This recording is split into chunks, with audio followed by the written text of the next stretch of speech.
Celestials. Celestials are powerful cosmic beings created by the First Firmament. The Celestials rebelled against their creator and aspirant counterparts in a war that shattered the first universe into the first multiverse. The Celestials are involved in the creation of new universes, including that of the Prime Marvel Universe. The Celestials visit planets, in what is known as celestial hosts, to experiment on, and judge, lower life forms. They create Eternals and Deviants from selected species. For Earth, the first host created Homo immortalis and Homo descendus, and inserted a latent gene into baseline humanity that causes mutations. The second host destroyed the deviant kingdom Lemuria and caused the sinking of Atlantis. The third host forced the gods of Earth to submit and vow not to interfere with the Celestials' work. The fourth host came to judge Earth. The Asgardians and Eternals tried to fight them but were easily defeated. The fourth host spared the Earth after Gaia offered them 12 of Earth's finest mortals, proving humanity's worth. In addition, one Celestial came to Earth 4 billion years before the other Celestials and died. Its body fluids spilled into the planet, changing it forevermore. According to Loki, it is because of this giant cosmic accident that Earth is so unique among all the planets in the universe for being such a hotbed for superpowered madness. First Firmament. In the beginning, there was only one universe, the First Firmament, perfect but alone. This sentient universe decided to create life, celestial servants. Some of these servants industriously worshipped the First Firmament, seeking its approval whenever they created life on their own, which prompted the First Firmament to name them Aspirants. Others, multicolored rebels, who were as many as the stars themselves, wanted their own creations to evolve, and wanted the universe to grow, change and die. That was seen by the First Firmament as madness and sacrilege. Celestial War. War eventually broke out between the multicolored rebels, later known as simply Celestials, and the aspirants for the dominion of all existence. The war greatly diminished both groups. Eventually the rebellious Celestials resorted in desperation to using powerful weapons to eliminate their opponents, including the aspirants' god-killer armor, which the Celestials used to win the final battle of the war. After a decisive battle in the Celestial War, there was a lull in fighting between the two groups. During this time, the aspirants fortified their fleets and immediately entered into aggressive squabbles among themselves, which gave the opposing Celestials time to recover and to plot ways to finish crushing their opponents. The Celestial War ultimately ended when the rebel Celestials shattered the First Firmament into pieces. The rebellious Celestials detonated their weapons, and hundreds of new universes were split off from the First Firmament.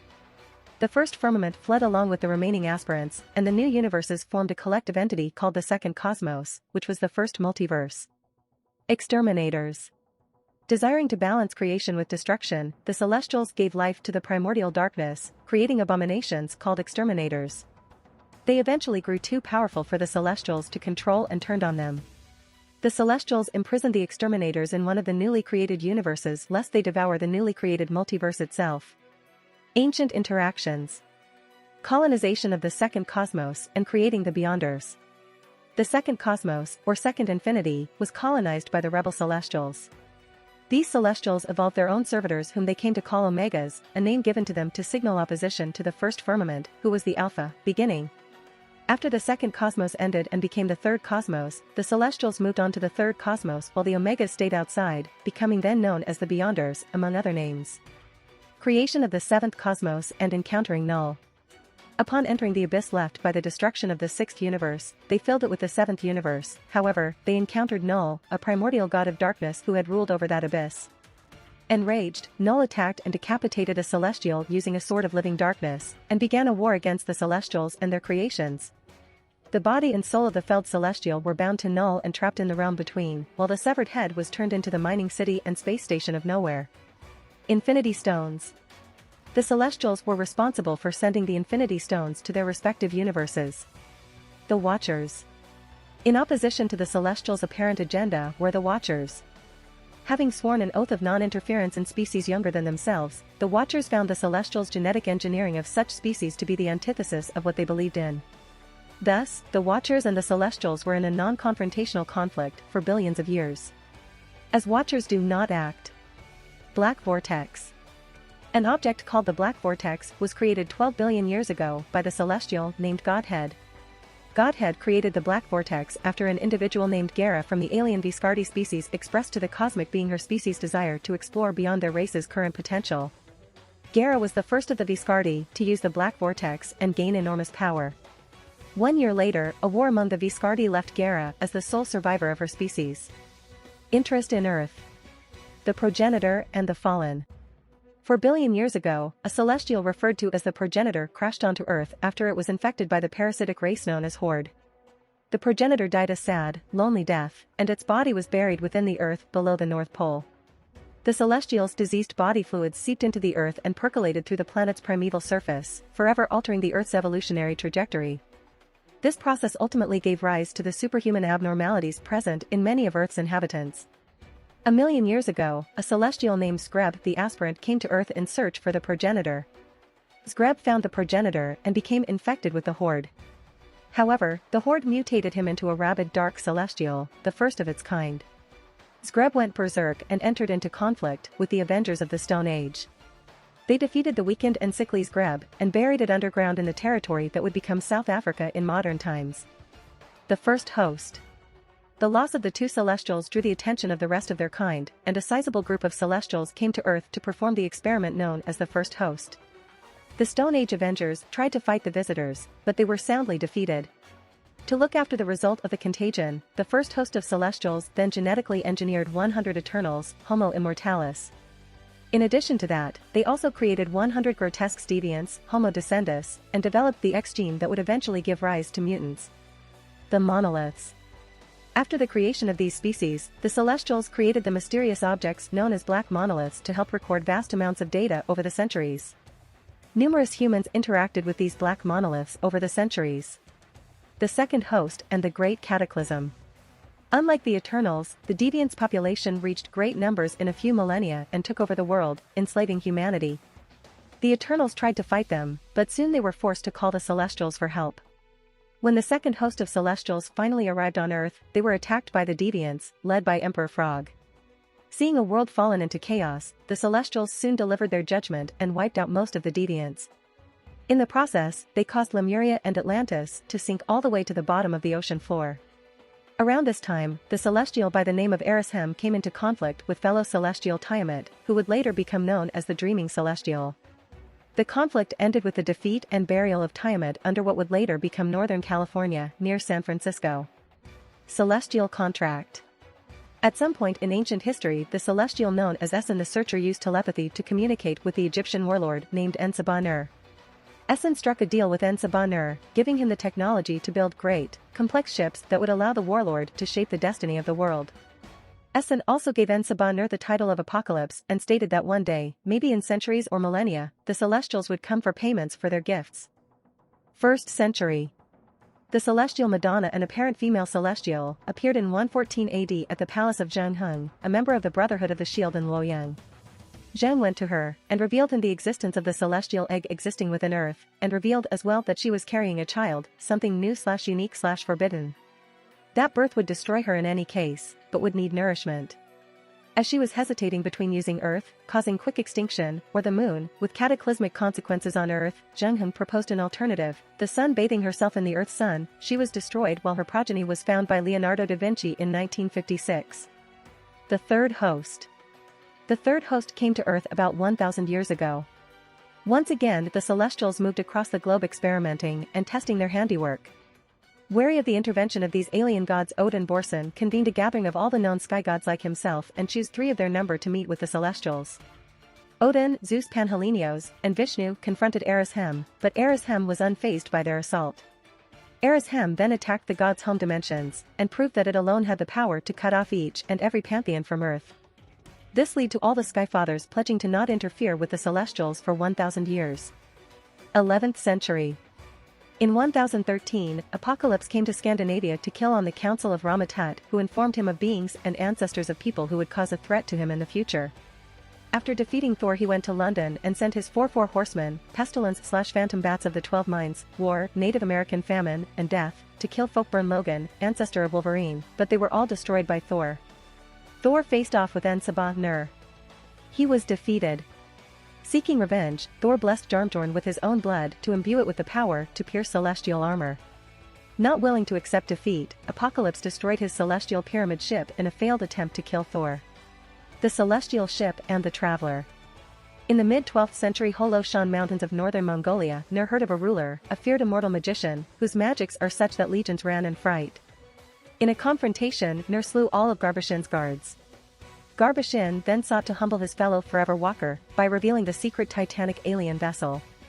Having had previous experience with futuristic technology, Nur attacked Garbashin and left the other immortal for dead. Not understanding how to kill an immortal, Garbashin survived and fled. After striking down Garbashin, Nur entered the ship and lived on it for many years, not fully understanding how to communicate with it or control it. Shortly after finding the ship, Nur and his Riders of the Dark were constantly attacked by a young warrior with a sword and shield calling himself the Traveler.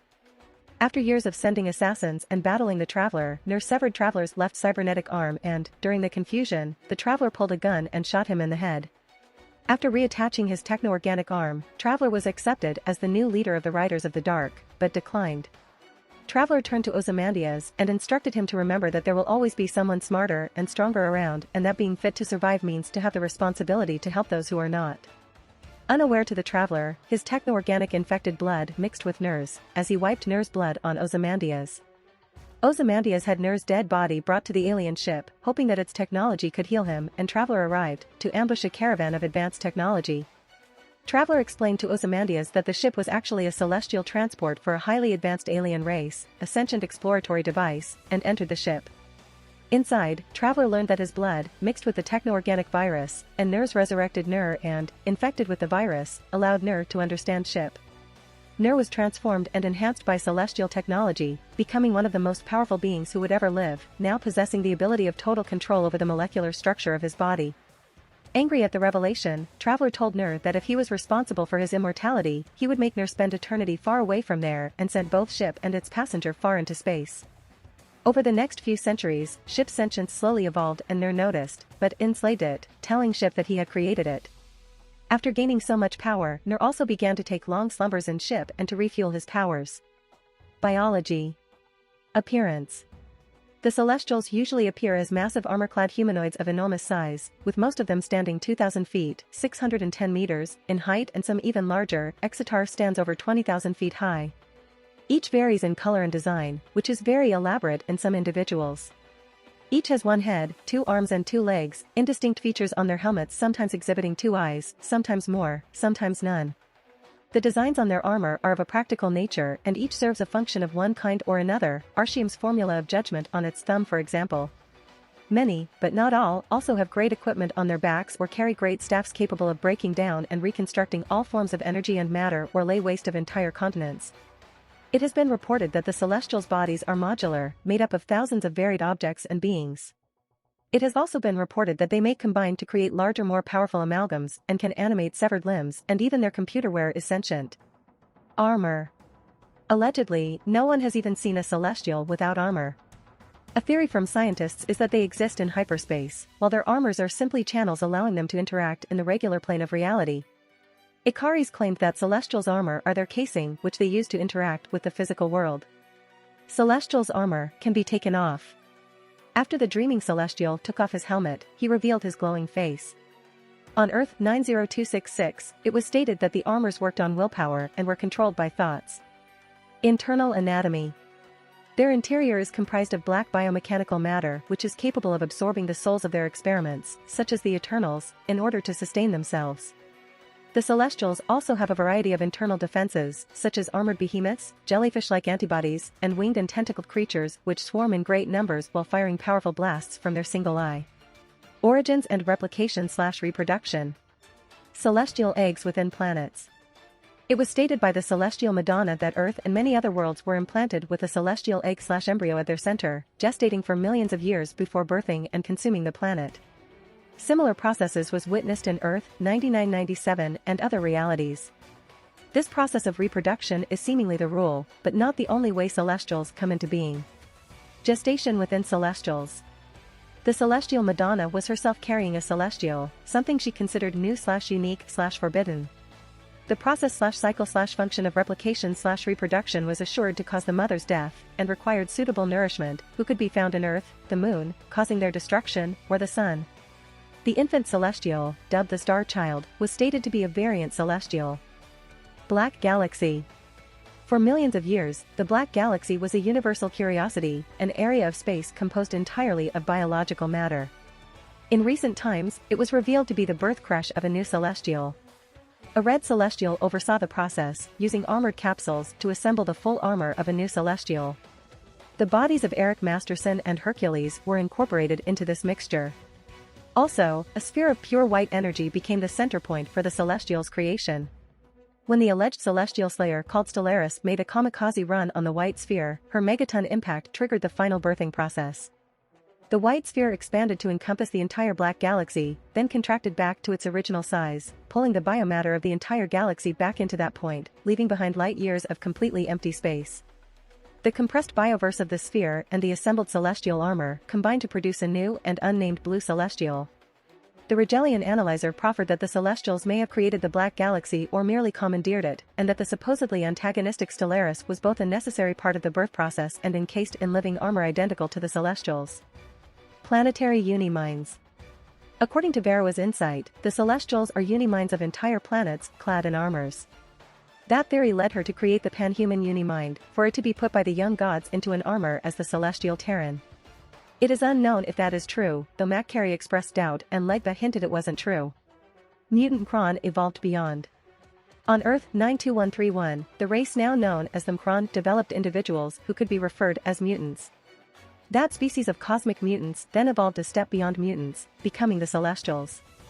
One of those, Zodas the Harvester, thought that mutants from other worlds would eventually rise to replace his kind. Creation Constellation. A mysterious device known as the Creation Constellation was discovered by two human scientists which turned them, including Outlaw and Domino, into Celestials. Celestial Pathology. All Celestials are linked to one another by quantum telepathy, meaning no matter where or when they are in communion with each other. Language. According to Tiamat the Dreaming Celestial, the celestial language consists of over 12 million lexically distinct pitch accents, and to speak it would drive individuals under a Class 3 sentience into a state of chronic insanity or catatonia. The Star Child's language was arithmetica. Please also see the known celestial words. Powers and abilities. Powers. Night omnipotence. The Celestials have immeasurable cosmic and supernatural powers with seemingly no limits. Kong the Conqueror considers them to be the most powerful energy source in existence. They completely transcend the conventional space-time structure, and are considered to be omnipotent entities. Only two Celestials, by themselves, possess the combined power to judge and exterminate entire races. The Celestials collectively shaped the cosmos in order to create life throughout the universe, and were responsible for the emergence of the multiverse itself. One Celestial was even able to warp reality on a pocket-dimensional scale, threatening to alter the entire universe. The Celestials are also often placed alongside other cosmic entities in status and raw power. Galactus considered the Mad Celestials to be such a threat that he had to preemptively devour 4 planets just to prepare for them, and while he did manage to kill one, a combination of 3 others completely overpowered him. Erishem alone is more powerful than Odin, Zeus, and Vishnu combined, with his energy being described as immeasurably more potent than theirs. Knowing that the gods cannot face the Celestials, Odin created the Destroyer armor and asked his fellow Skylords to infuse it with some of their power, making it virtually all-powerful. Odin absorbed the life force of almost every Asgardian, except Thor, entered the Destroyer, and brandished the Odinsword, but even all this is not enough to challenge the Celestials. An energy blast from the Destroyer with the power of Asgard was passively deflected by a casually upraised celestial hand, indicating the difference in power. There are also higher-level Celestials who are far stronger than the 4th host. Celestials can bend space and time to their whims, and they are capable of existing in multiple locations simultaneously. Immense durability. The Celestials are immortal beings that are very difficult to kill or harm. Erishem withstood attacks from 3 Skyfathers at the same time, completely unfazed. A Mad Celestial even survived the ultimate nullifier, though it is possible that the wielder's mind was not powerful enough. Celestials can instantly regenerate lost limbs. Celestials can be revived by their brethren, and a single Celestial can be used as a seed to revive the entire race. However, if a Celestial has been dead for too long, e.g. 4 billion years for the progenitor, it cannot be revived by other Celestials. Singular entity. Unlike most entities, Celestials do not have separate multiversal counterparts. They are singular beings that exist across the multiverse simultaneously, split among interconnected aspects. Abilities. Various. Average strength level. Beyond class 100. Weaknesses. God Killer armor, all black, Jarmjorn, Terminus, attacks to their brain in hyperspace, and being infected by the Horde.